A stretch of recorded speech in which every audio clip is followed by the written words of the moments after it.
In today's video, I'm going to show you how to add a signature to Lemlist emails.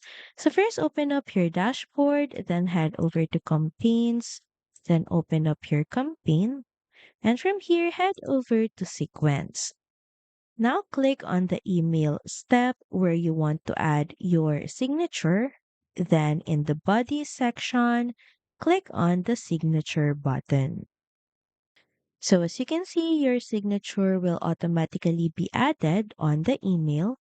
And if you want, you can customize your signature by including your name, role, company, and even links or branding. Once done, click on Save to save your changes. And of course, make sure to send a test email to make sure that your signature appears correctly at the bottom of your emails.